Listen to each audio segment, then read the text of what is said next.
ਪੁਸਤਕ ਕਾਗਜ਼ ਕਲਮ ਤੇ ਚਿੱਤਰ ਦਾ ਅਗਲਾ ਲੇਖ ਹੈ ਲਾਖਾ ਗੱਭਰੂ ਬਲਬੀਰ ਮਾਧੋਪੁਰੀ।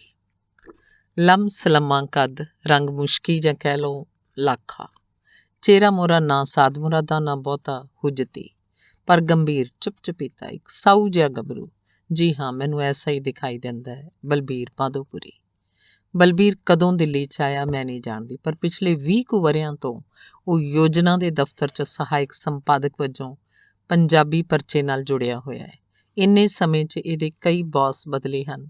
ਪਹਿਲਾਂ ਜਦੋਂ ਇਹਦੀ ਮੇਰੇ ਨਾਲ ਵਾਕਫੀਅਤ ਹੋਈ ਤਾਂ ਡਾਕਟਰ ਗੁਰਚਰਨ ਮੋਹੀ ਐਡੀਟਰ ਸਨ ਇਸ ਪੰਜਾਬੀ ਯੋਜਨਾ ਪਰਚੇ ਦੇ। ਦੋਵਾਂ ਦੀ ਚੰਗੀ ਦੋਸਤੀ ਨਿਭਦੀ ਸੀ। ਬਲਬੀਰ ਤਾਂ ਇਹ ਕਹਿੰਦਾ ਹੈ ਕਿ ਪਹਿਲੀ ਵਾਰੀ ਉਹਨੇ ਮੈਨੂੰ ਮੈਡਮ ਅਜੀਤ ਕੌਰ ਵੱਲੋਂ ਕਰਵਾਏ ਗਏ ਪੰਜਾਬੀ ਕਹਾਣੀ ਦਰਬਾਰ 'ਚ ਵੇਖਿਆ ਸੀ, ਜੋ ਪੰਜਾਬੀ ਅਕਾਦਮੀ ਦਿੱਲੀ ਵੱਲੋਂ 1987 'ਚ ਕਰਵਾਇਆ ਗਿਆ ਸੀ। ਉਸ ਵੇਲੇ ਹੋਰ ਕਈ ਛੈਲ ਛਬੀਲੇ ਗੱਭਰੂ ਵੀ ਇਹਦੇ ਨਾਲ ਸਨ, ਜਿਵੇਂ ਕਿ ਮੱਖਣ ਮਾਨ, ਜਿੰਦਰ, ਦਲਬੀਰ, ਚੇਤਨ ਤੇ ਨਾ ਜਾਣੇ ਹੋਰ ਕੌਣ-ਕੌਣ। ਇਹਨਾਂ ਨੇ ਸਾਡੇ ਨਾਲ ਰਜਿੰਦਰ ਕੌਰ, ਚੰਦਨ ਨੇਗੀ ਤੇ ਮੇਰੇ ਨਾਲ ਕਈ ਤਸਵੀਰਾਂ ਵੀ ਖਿਚਵਾਈਆਂ ਸਨ। ਮੈਨੂੰ ਤਾਂ ਇੰਨਾ ਹੀ ਯਾਦ ਹੈ ਕਿ ਡਾਕਟਰ ਗੁਰਚਰਨ ਸਿੰਘ ਮੋਹੇ ਨਾਲ ਇਹ ਅਕਸਰ ਮੇਰੇ ਦਫ਼ਤਰ IASR ਆਉਂਦਾ ਹੁੰਦਾ ਸੀ। ਪਤਲਾ ਜਿਹਾ ਮਲੂਕ ਮੁੰਡਾ। ਬਹੁਤੀਆਂ ਗੱਲਾਂ ਤਾਂ ਮੋਹੇ ਸਾਹਿਬ ਹੀ ਮੇਰੇ ਨਾਲ ਸਾਂਝੀਆਂ ਕਰਦੇ ਸਨ, ਕਿਉਂਕਿ ਅਸੀਂ ਦੋਵੇਂ ਇੱਕ ਦੂਜੇ ਨੂੰ ਚਿਰਾਂ ਤੋਂ ਜਾਣਦੇ ਬੁੱਝਦੇ ਸੀ। ਇਸ ਗੱਲ ਦਾ ਵੱਡਾ ਕਾਰਨ ਇਹ ਸੀ ਕਿ ਡਾਕਟਰ ਗੁਰਚਰਨ ਮੋਹੇ ਵੀ ਸਤਸੰਗ 'ਚ ਹਮੇਸ਼ਾ ਆਉਂਦੇ ਸਨ ਤੇ ਮੈਂ ਵੀ ਪੂਸਾ ਰੋਡ ਸਤਸੰਗ ਅਕਸਰ ਜਾਂਦੀ ਸੀ। ਬਲਬੀਰ ਨੂੰ ਵੀ ਮੈਂ ਇੱਕ ਵਾਰ ਡਾਕਟਰ ਮੋਹੇ ਨਾਲ ਸਤਸੰਗ ਵਿੱਚ ਹੀ ਵੇਖਿਆ ਸੀ। ਇੱਕ ਦਿਨ ਜਦੋਂ ਇਹ ਦੋਵੇਂ ਮੇਰੇ ਦਫ਼ਤਰ ਆਏ ਤਾਂ ਬਲਬੀਰ ਮਾਧੋਪੁਰੀ ਨੇ ਕਾਗਜ਼ ਦਾ ਇੱਕ ਟੁਕੜਾ ਅਚਾਨਕ ਹੀ ਮੇਰੇ ਹੱਥਾਂ 'ਚ ਥਮਾ ਦਿੱਤਾ, ਜਿਹਨੂੰ ਮੈਂ ਇਹਨਾਂ ਦੋਵਾਂ ਦੇ ਜਾਣ ਤੋਂ ਪਿੱਛੋਂ ਆਰਾਮ ਨਾਲ ਆਪਣੀ ਸੀਟ 'ਤੇ ਬੈਠ ਕੇ ਪੜ੍ਹਿਆ। ਬੜੀ ਖੁਸ਼ੀ ਹੋਈ ਇਸ ਕਾਗਜ਼ ਨੂੰ ਪੜ੍ਹ ਕੇ ਤੇ ਬਹੁਤ ਹੈਰਾਨੀ ਵੀ। ਇਸ ਕਾਗਜ਼ ਉੱਤੇ ਇੱਕ ਕਵਿਤਾ ਲਿਖੀ ਸੀ ਜੋ ਮੈਨੂੰ ਮੁਖਾਤਿਬ ਸੀ ਤੇ ਮੇਰਾ ਚਿਹਰਾ ਮੋਹਰਾ ਚਿੱਤਰਦੀ ਸੀ, ਜਿਹਦੀਆਂ ਕੁਝ ਸਤਰਾਂ ਮੈਂ ਆਪਣੇ ਪਾਠਕਾਂ ਲਈ ਹੇਠਾਂ ਲਿਖ ਰਹੀ ਹਾਂ। ਉਹਦੀਆਂ ਬਲੌਰੀ ਝੀਲਾਂ ਵਿੱਚ ਡੁੱਬਦੇ ਤਰਦੇ ਹੰਸ ਅਨੇਕ, ਪਰ ਉਹ ਤਾਂ ਸ਼ਬਦ ਸਾਗਰ ਉੱਤੇ ਹੈ ਬਣ ਮੁਰਗਾਬੀ ਤਰਦੀ, ਪਿੱਛੇ ਬੁਣਦੀ ਜਾਵੇ ਇੱਕ ਦੁਪੱਟਾ ਜਿਉਂ ਲਹਿਰੀਆ। ਪੂਰੀ ਕਵਿਤਾ ਪੜ੍ਹਨ ਤੋਂ ਪਿੱਛੋਂ ਮੈਂ ਸੋਚਾਂ 'ਚ ਡੁੱਬ ਗਈ। ਇੱਕ ਮਾੜਚੂ ਜਿਹਾ ਮੁੰਡਾ, ਮੇਰੇ ਬੱਚਿਆਂ ਦੇ ਹਾਣ ਦਾ, ਇਹਨੂੰ ਭਲਾ ਮੇਰਾ ਸਕੈਚ ਲਿਖਣ ਦੀ ਕੀ ਸੁੱਝੀ? ਮਨ ਹੀ ਮਨ ਮੈਂ ਇਹਨੂੰ ਕਈ ਸਵਾਲ ਕੀਤੇ। ਕਵਿਤਾ ਦੀਆਂ ਸਤਰਾਂ ਨੂੰ ਬਾਰ-ਬਾਰ ਪੜ੍ਹ ਕੇ ਮੁੜ ਆਪਣੀ ਮੇਜ਼ ਦੀ ਦਰਾਜ਼ 'ਚ ਰੱਖ ਦਿੱਤਾ। ਕਈ ਦਿਨ ਲੰਘ ਗਏ। ਇੱਕ ਦਿਨ ਮੇਰੇ ਦਫ਼ਤਰ ਡਾਕਟਰ ਗੁਰਚਰਨ ਮੋਹੇ ਦਾ ਫੋਨ ਆਇਆ। ਇਹ ਸਾਡਾ ਨਵਾਂ ਲੇਖਕ ਬਲਬੀਰ ਮਾਧੋਪੁਰੀ ਤੁਹਾਡੇ ਨਾਲ ਗੱਲ ਕਰਨੀ ਚਾਹੁੰਦਾ ਹੈ। ਜ਼ਰੂਰ ਕਰਾਓ ਜੀ ਗੱਲ, ਮੈਂ ਕਿਹਾ। ਕਵਿਤਾ ਬਾਰੇ ਪੁੱਛਣਾ ਚਾਹੁੰਦਾ ਹੋ? ਜੀ ਹਾਂ, ਅਸਲ 'ਚ ਮੈਂ ਆਪਣੀ ਰਚਨਾ ਬਾਰੇ ਪੁੱਛਣਾ ਚਾਹੁੰਦਾ, ਇੱਕ ਝਿਜਕ ਜਿਹੀ ਨਾਲ ਬਲਬੀਰ ਬੋਲਿਆ। ਕਵਿਤਾ ਬਹੁਤ ਚੰਗੀ ਲੱਗੀ, ਬਹੁਤ ਵਧੀਆ ਸਕੈਚ ਚਿੱਤਰਿਆ ਤੁਸੀਂ ਬੰਦੀ ਦਾ। ਤੁਹਾਨੂੰ ਚੰਗਾ ਲੱਗਿਆ? ਮੇਰਾ ਖਿਆਲ ਹੈ ਸਭ ਨੂੰ ਚੰਗਾ ਲੱਗੇਗਾ। ਜੇਕਰ ਮੇਰੇ ਬਾਰੇ ਕਦੇ ਜ਼ਿਕਰ ਹੋਇਆ ਤਾਂ ਇਹ ਸਕੈਚ ਵੀ ਪਾਠਕਾਂ ਤੱਕ ਜ਼ਰੂਰ ਪਹੁੰਚੇਗਾ। ਤੁਹਾਡੀ ਕਲਮ 'ਚ ਬਹੁਤ ਦਮ ਹੈ। ਇਹ ਕਹਿ ਕੇ ਮੈਂ ਫੋਨ ਬੰਦ ਕਰ ਦਿੱਤਾ। ਖੈਰ, ਪਿੱਛੋਂ ਉਹਨੇ ਆਪਣੀਆਂ ਕਈ ਲਿਖਤਾਂ ਮੈਨੂੰ ਪੜ੍ਹਨ ਲਈ ਭੇਜੀਆਂ ਜੋ ਮੈਨੂੰ ਕਾਫੀ ਚੰਗੀਆਂ ਲੱਗੀਆਂ।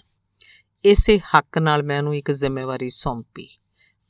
ਅਫਰੀਕਨ ਲੇਖਿਕਾ ਸਖੀ ਟੂਲੀਆ ਬਸੋਵਾ ਦੀ ਪੁਸਤਕ ਅੰਗਰੇਜ਼ੀ ਵਿੱਚੋਂ ਪੰਜਾਬੀ 'ਚ ਅਨੁਵਾਦ ਕਰਨ ਲਈ ਕਿਹਾ, ਜੋ ਇੱਕ UCL ਯੂਨੀਵਰਸਿਟੀ ਆਫ ਕੈਲੀਫੋਰਨੀਆ ਵੱਲੋਂ ਪਾਸ ਹੋਇਆ ਥੀਸਿਸ ਸੀ, ਜਿਹਦਾ ਵਿਸ਼ਾ ਬਹੁਤ ਹੀ ਗੁੰਝਲਦਾਰ ਸੀ। ਕਿਵੇਂ ਅਫਰੀਕਨ ਅਮਰੀਕਨ ਲੋਕ ਸ਼ਾਦੀਆਂ ਕਰਵਾਉਂਦੇ ਹੈ, ਕਿਵੇਂ ਉਹਨਾਂ ਦਾ ਪਰਿਵਾਰਕ ਜੀਵਨ ਥੋੜ੍ਹਾ ਚਿਰ ਜਿਹਾ ਹੁੰਦਾ ਹੈ, ਵਿਆਹ ਪਿੱਛੋਂ ਤਲਾਕ ਪਹਿਲਾਂ ਹੀ ਤਿਆਰ ਹੁੰਦੇ ਹੈ। ਇਹੋ ਜਿਹੇ ਮਾਪਿਆਂ ਦੇ ਬੱਚੇ ਜੋ ਬਹੁਤੀ ਵਾਰ ਵਿਆਹ ਦੇ ਬੰਧਨ ਤੋਂ ਪਹਿਲਾਂ ਹੀ ਵੱਖ ਹੋ ਜਾਂਦੇ ਹੈ, ਅਕਸਰ ਸਰਕਾਰਾਂ ਦੀ ਦੇਖਭਾਲ ਵਿੱਚ ਹੀ ਪਲਦੇ ਆ। ਤੇ ਇਹ ਪੁਸਤਕ ਅਫਰੀਕਨ ਅਮਰੀਕਨ ਲੋਕਾਂ ਦੇ ਰੀਤੀ ਰਿਵਾਜ਼ਾਂ ਆਦਿ ਨੂੰ ਲੈ ਕੇ ਲਿਖੀ ਗਈ ਸੀ। ਟੂਲੀਆ ਬਸੋਵਾ ਵੀ ਇੱਕ ਅਫਰੀਕਨ ਲੜਕੀ ਹੈ, ਪਰ ਹੁਣ ਲਾਸ ਐਂਜਲਸ ਵਿੱਚ ਆ ਕੇ ਅਮਰੀਕੀ ਰਹਿਣੀ ਬਹਿਣੀ ਤੋਂ ਪ੍ਰਭਾਵਿਤ ਹੈ ਤੇ ਆਪਣੀ ਅਫਰੀਕਨ ਸੰਸਕ੍ਰਿਤੀ ਉਹਨੂੰ ਬਹੁਤੀ ਨਹੀਂ ਭਾਉਂਦੀ। ਖੈਰ, ਬਲਬੀਰ ਨੇ ਬੜੀ ਮਿਹਨਤ ਕੀਤੀ ਇਹ ਸੌਖੀ ਰਚਨਾ ਨੂੰ ਪੰਜਾਬੀ 'ਚ ਅਨੁਵਾਦ ਕਰਨ ਲਈ। ਇਸ ਪੁਸਤਕ ਨੂੰ RC ਨੇ ਛਾਪਿਆ ਸੀ। ਇਸ ਪੁਸਤਕ ਦੇ ਅਨੁਵਾਦ ਤੋਂ ਪਹਿਲਾਂ ਤੇ ਪਿੱਛੋਂ ਬਲਬੀਰ ਨੇ ਲਗਾਤਾਰ ਕਈ ਕਿਤਾਬਾਂ ਦੇ ਅਨੁਵਾਦ ਪੰਜਾਬੀ 'ਚ ਕੀਤੇ। ਮੈਨੂੰ ਲੱਗਣ ਲੱਗਿਆ ਕਿ ਇਹ ਕਲਮ ਕਿਧਰੇ ਕ੍ਰੀਏਟਿਵ ਲੇਖਣ ਛੱਡ ਕੇ ਅਨੁਵਾਦ 'ਚ ਹੀ ਨਾ ਉਲਝ ਕੇ ਰਹਿ ਜਾਏ। ਪਰ ਭਖਦਾ ਪਤਾਲ, ਦਿੱਲੀ ਇੱਕ ਵਿਰਾਸਤ, ਦਿੱਲੀ ਦੇ 10 ਇਤਿਹਾਸਿਕ ਗੁਰਦੁਆਰੇ, ਸਾਹਿਤਿਕ ਮੁਲਾਕਾਤਾਂ, ਮਾਰੂਥਲ ਦਾ ਬਿਰਖ ਆਦਿ ਪੁਸਤਕਾਂ ਵੀ ਨਾਲ ਦੀ ਨਾਲ ਬਲਬੀਰ ਦੀਆਂ ਪਾਠਕਾਂ ਦੇ ਹੱਥਾਂ 'ਚ ਪਹੁੰਚ ਗਈਆਂ। ਮੈਂ ਬੜੀ ਹੈਰਾਨ ਹੋਈ। ਇਹ ਸਾਧ ਮੁਰਾਦਾ ਜਿਹਾ ਨੌਜਵਾਨ ਇੰਨਾ ਕੰਮ ਕਿਵੇਂ ਕਰੀ ਜਾ ਰਿਹਾ, ਜਦੋਂ ਕਿ 10 ਘੰਟੇ ਤਾਂ ਦਫ਼ਤਰ ਦੇ ਕੰਮ ਹੀ ਲੈ ਜਾਂਦੇ ਆ। ਫਿਰ ਦਿੱਲੀ ਦੀਆਂ ਭੀੜ ਭੜੱਕੇ ਵਾਲੀਆਂ ਬੱਸਾਂ 'ਚ ਇਸ ਦਾ ਰੋਜ਼ਾਨਾ ਆਉਣਾ ਜਾਣਾ। ਪਿਛਲੇ ਦਹਾਕੇ 'ਚ ਤਾਂ ਜਿਵੇਂ ਇਹਦੀ ਕਲਮ ਦੀ ਉੱਚੀ ਉਡਾਰੀ ਭਰਨ ਲਈ ਕੋਈ ਖੰਭ ਹੀ ਮਿਲ ਗਏ ਹੋਣ। ਯੋਜਨਾ ਪੰਜਾਬੀ ਪਰਚੇ ਦੇ ਨਾਲ ਨਾਲ ਇਹ ਲੇਖਕ ਆਪਣਾ ਕ੍ਰੀਏਟਿਵ ਵਰਕ ਵੀ ਕਰੀ ਜਾਂਦਾ ਹੈ। ਮੈਨੂੰ ਇਹ ਸਭ ਜਿਵੇਂ ਕੋਈ ਕ੍ਰਿਸ਼ਮਾ ਹੀ ਲੱਗ ਰਿਹਾ ਹੋਵੇ। ਪਿੱਛੋਂ ਜਾ ਕੇ ਜਦੋਂ ਇਹਦੀ ਸਵੈ ਜੀਵਨੀ ਛਾਂਗਿਆ ਰੁੱਖ ਪਾਠਕਾਂ ਦੇ ਹੱਥਾਂ 'ਚ ਪਹੁੰਚੀ ਤਾਂ ਮੈਨੂੰ ਲੱਗਿਆ ਜਿਵੇਂ ਸੱਚਮੁੱਚ ਬਲਬੀਰ ਦੀ ਕਲਮ ਨੇ ਕੋਈ ਕ੍ਰਿਸ਼ਮਾ ਕਰ ਵਿਖਾਇਆ ਹੋਵੇ। ਮੇਰੇ ਕੋਲ ਵੀ ਇਹ ਪੁਸਤਕ ਪਰਖ ਪੜਚੋਲ ਲਈ ਪਹੁੰਚੀ, ਜਿਹਨੂੰ ਮੈਂ ਕਈ ਦਿਨ ਲਗਾ ਕੇ ਬੜੇ ਗੌਰ ਨਾਲ ਪੜ੍ਹਿਆ। ਪਛੜੀਆਂ ਸ਼੍ਰੇਣੀਆਂ ਬਾਰੇ ਲਿਖੀ ਇਹ ਪੁਸਤਕ ਦਲਿਤ ਸਾਹਿਤ ਦਾ ਇੱਕ ਮਾਪਦੰਡ ਅਖਤਿਆਰ ਕਰਦੀ ਹੈ, ਜਿਸ ਵਿੱਚੋਂ ਦਲਿਤ ਜੀਵਨ ਬਾਰੇ ਕਈ ਵੇਰਵੇ ਪਾਠਕਾਂ ਸਾਹਮਣੇ ਪਹਿਲੀ ਵਾਰ ਹੀ ਉਜਾਗਰ ਹੁੰਦੇ ਹਨ। ਇਸ ਸਾਹਿਤਕ ਕਿਰਤ ਤੋਂ ਪਹਿਲਾਂ ਮੈਂ ਸ਼ਰਨ ਕੁਮਾਰ ਲਿੰਬਾਲੇ ਦੀ ਸਵੈ ਜੀਵਨੀ ਪੜ੍ਹ ਚੁੱਕੀ ਸੀ, ਜਿਹਨੂੰ ਪੜ੍ਹਨ ਪਿੱਛੋਂ ਪਾਠਕਾਂ ਨੂੰ ਪਤਾ ਲੱਗਦਾ ਹੈ ਕਿ ਸਾਡੇ ਭਾਰਤੀ ਸਮਾਜ ਵਿੱਚ ਪਛੜੀਆਂ ਜਾਤੀਆਂ ਦੇ ਲੋਕਾਂ ਨਾਲ ਕਿਵੇਂ ਦੁਰਵਿਹਾਰ ਹੁੰਦਾ ਹੈ। ਸ਼ਰਨ ਕੁਮਾਰ ਲਿੰਬਾਲੇ ਦੀ ਸਵੈ ਜੀਵਨੀ ਪੜ੍ਹਨ ਪਿੱਛੋਂ ਮੈਂ ਕਈ ਦਿਨ ਤੱਕ ਲੇਖਕ ਦੇ ਬਾਰੇ ਸੋਚਦੀ ਰਹੀ।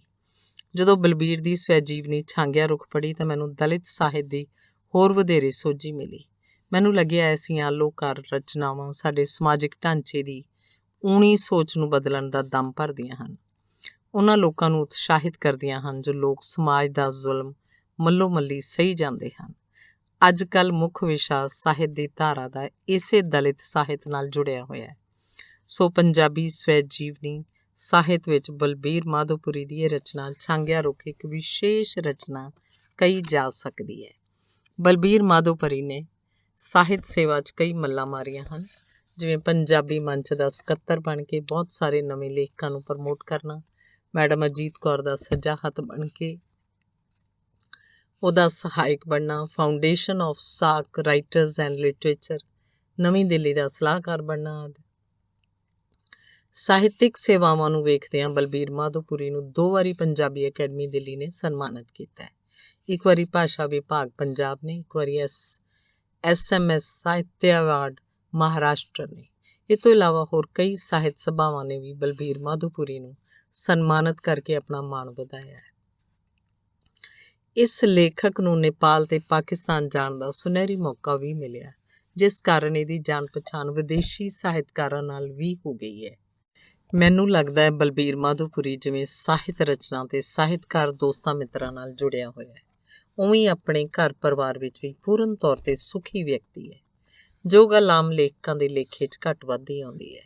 ਇਹਦੀ ਪਤਨੀ ਹਰਜਿੰਦਰ ਕੌਰ ਨਾਲ ਜਦੋਂ ਵੀ ਮੈਨੂੰ ਕਦੇ ਗੱਲ ਕਰਨ ਦਾ ਮੌਕਾ ਮਿਲਿਆ ਹੈ, ਉਹ ਇਹਦੀ ਤਾਰੀਫ ਕਰਦੇ ਨਹੀਂ ਥੱਕਦੀ। ਮਾਂ ਪਿਓ ਦਾ ਵੀ ਇਹ ਲਾਡਲਾ ਪੁੱਤਰ ਹੈ। ਅੱਜ ਇਹਦੀ ਮਾਤਾ ਨਸੀਬ ਕੌਰ ਆਪਣੇ ਇਸ ਲਾਡਲੇ ਦੇ ਵਾਰੇ ਜਾਂਦੀ ਨਹੀਂ ਥੱਕਦੀ, ਜਿਹਦਾ ਸਮਾਜ 'ਚ ਇੰਨਾ ਉੱਚਾ ਨਾਮ ਹੈ। ਪਿਤਾ ਠਾਕਰ ਦਾਸ ਵੀ ਬਹੁਤ ਖੁਸ਼ ਹੈ ਆਪਣੇ ਲਾਖੇ ਲਾਲ ਤੋਂ। ਮਾਂ ਪਿਓ ਖੁਸ਼ ਹੋਣ ਵੀ ਕਿਉਂ ਨਾ, ਉਹਨਾਂ ਦਾ ਆਦਰ ਸਤਿਕਾਰ ਵੀ ਇਹ ਮੁੰਡਾ ਕਰਦਾ ਹੈ, ਜੋ ਇੱਕ ਚੰਗੇ ਬੱਚੇ ਦਾ ਮੁੱਢਲਾ ਫਰਜ਼ ਹੈ। ਇਉਂ ਸਮੁੱਚੇ ਤੌਰ ਤੇ ਬਲਬੀਰ ਮਾਧੋਪੁਰੀ ਇੱਕ ਚੰਗਾ ਬੇਟਾ, ਜ਼ਿੰਮੇਵਾਰ ਪਤੀ, ਪੰਜਾਬੀ ਸਾਹਿਤ ਦਾ ਹੋਣਹਾਰ ਲੇਖਕ ਹੈ, ਜਿਸ ਤੋਂ ਪੰਜਾਬੀ ਸਾਹਿਤ ਨੂੰ ਬਹੁਤ ਵੱਡੀਆਂ ਆਸਾਂ ਹਨ। ਯੋਜਨਾ ਪਰਚੇ ਦੀ ਅੱਜ ਕੱਲ੍ਹ ਸਾਰੀ ਜ਼ਿੰਮੇਵਾਰੀ ਇਕੱਲਾ ਹੀ ਸੰਭਾਲ ਰਿਹਾ ਹੈ। ਮੈਨੂੰ ਲੱਗਦਾ ਹੈ ਹੁਣ ਇਹ ਆਪਣਾ ਬੌਸ ਵੀ ਆਪ ਹੀ ਹੋਏਗਾ, ਕਿਉਂਕਿ ਇਸ ਦੀਆਂ ਕਈ ਪ੍ਰਮੋਸ਼ਨਾਂ ਵੀ ਡਿਊ ਹਨ। ਜਿੱਥੇ ਯੋਜਨਾ ਪੰਜਾਬੀ ਮੈਗਜ਼ੀਨ ਦੀ ਸਾਰੀ ਜ਼ਿੰਮੇਵਾਰੀ ਇਹ ਲੇਖਕ ਬਾਖੂਬੀ ਨਿਭਾ ਰਿਹਾ, ਉੱਥੇ ਨਾਲ ਹੀ ਨਾਲ ਆਪਣੀ ਕਲਮ ਦਾ ਜਾਦੂ ਵੀ ਪਾਠਕਾਂ ਉੱਤੇ ਧੂੜੀ ਰੱਖਦਾ ਹੈ। ਤਕਰੀਬਨ ਸਾਰੇ ਅਖਬਾਰਾਂ 'ਚ ਇਸ ਲੇਖਕ ਦੀਆਂ ਰਚਨਾਵਾਂ ਹਾਜ਼ਰ ਨਾਜ਼ਰ ਹੁੰਦੀਆਂ ਹਨ। ਇਹਨਾਂ ਸਭ ਕੰਮਾਂ ਕਾਰਾਂ ਤੋਂ ਇਲਾਵਾ ਆਕਾਸ਼ਵਾਣੀ, ਦੂਰਦਰਸ਼ਨ ਤੇ ਗੋਸ਼ਟੀਆਂ ਵਿੱਚ ਵੀ ਇਸ ਲੇਖਕ ਦੀ ਹਾਜ਼ਰੀ ਦਿਖਾਈ ਦਿੰਦੀ ਰਹਿੰਦੀ ਹੈ। ਧੰਨਵਾਦ।